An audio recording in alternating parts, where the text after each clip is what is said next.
All right, so I'm gonna talk a little bit about my new induction stove. So I've got this cast iron skillet in the sink, and I'm cooling it off. I want it to be room temperature for this test, but induction is pretty amazing. So I'm going to put some ice on the counter, on the glass top for the stove, to make sure it's cool, room temperature before we do this test. And then we're gonna test how fast, I saw a video testing how fast you could boil, 2 cups of water. So we're gonna do that test. All right, so, as I mentioned, I just used this glass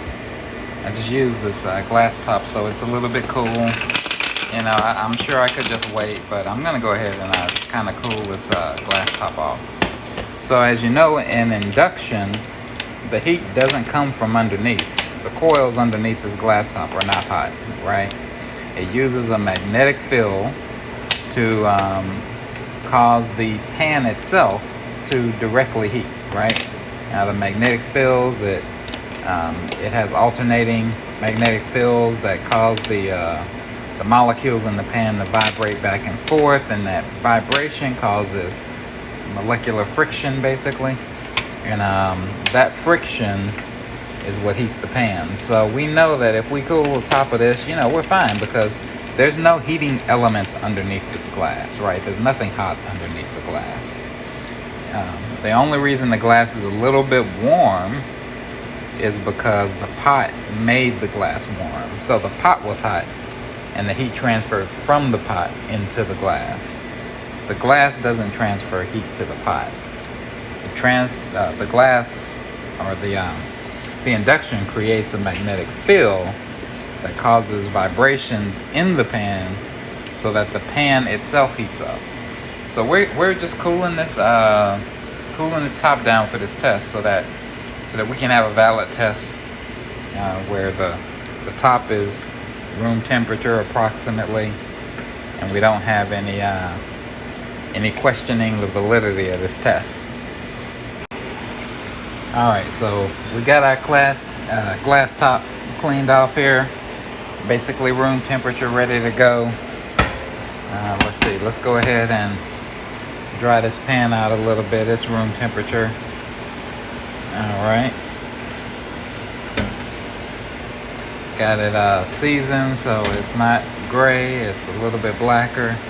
Although boiling in this thing, it does, I don't know if it loses its seasoning or not, but it looks like it to me when I heated it up really high earlier. Anyways, it's not the topic here. All right, so we got our stuff. All right, let's take a very close look here. So maybe a little bit, right at 2 cups, right at 2 cups. So let's go ahead and let's put this in the pan. All right. I guess I'm gonna need another phone to show the timer on here. Well, no, I guess YouTube will show you the timer. You can look at the time on YouTube.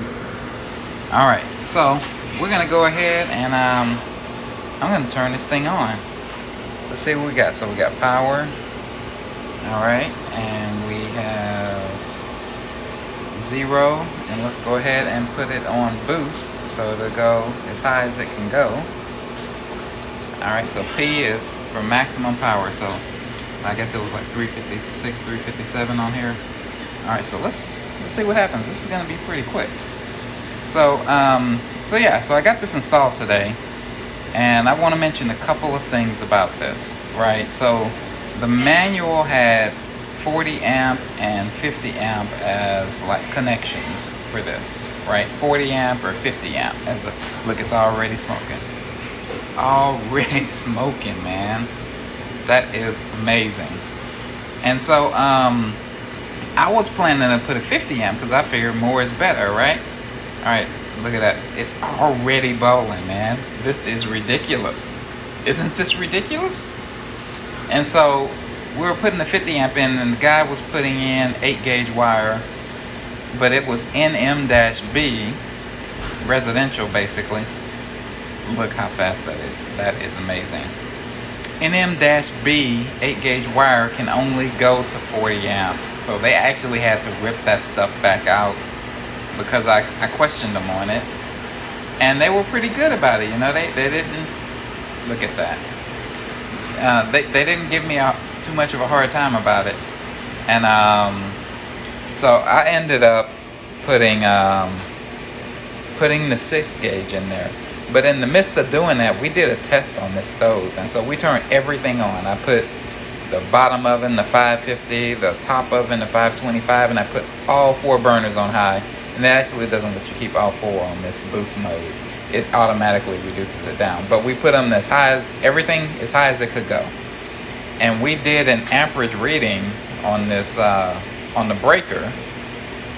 And it was in the 40s all the time. It was in the 40s all the time. And sometimes it was in the high 50s, close to 60, like 59, right at 60. So this stove can pull 60 amps on the 24 volt line. 60 amps, right? And so the manual doesn't even have instructions for a 60 amp breaker.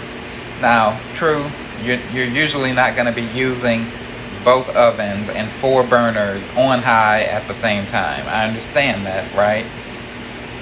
But if you're having a party and you have people over, you might be using both ovens, and you might be using 2 of the burners on high and 2 of the burners on medium, right?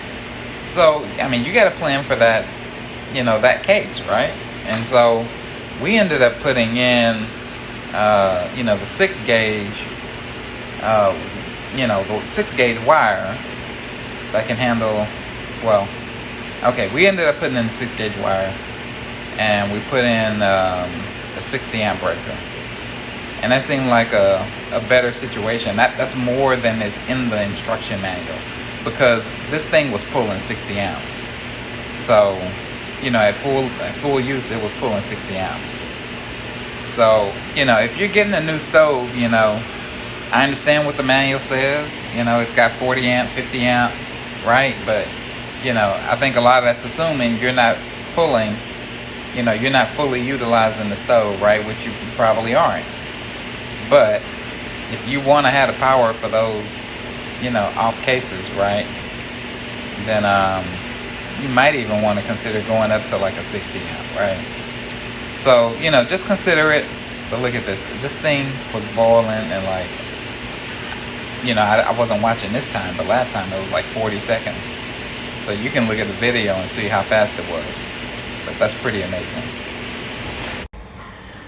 Alright, so I got the stove all, you know, cleaned up, and it's got the little warning here saying the cooking top on that left right is hot, so don't touch it, you know, basically, as a temperature reading there. So, you know, I do want to be clear. I know a 60 amp breaker on NMB requires like better than 6-gauge wire. It actually, 6-gauge is almost enough. It's like 55 amp rated, so you really need 4-gauge. So just FYI, 60 amps you need 4-gauge. But you know, with the stove pulling 60 amps on our test, you know, I could have kept the 50 in there, but you know, and I'm sure it would never have, you know, tripped the breaker, right? I mean, I'm not going to be using 60 amps with it. It can go that high.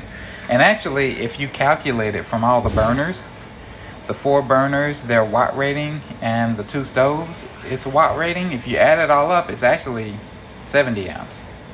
Like, it theoretically could pull 70 amps if all 4 burners and both ovens were at full wattage. But we didn't see really, we saw 60, it kind of top out at 60, and it was mostly in the 40s and somewhat in the 50s. Yeah, so, you know, if you're gonna put a 60 amp breaker on here, you technically by code you probably need 4-gauge wire if it's NMB, or if you got the commercial wire, then you can do like the 6 gauge. So just FYI.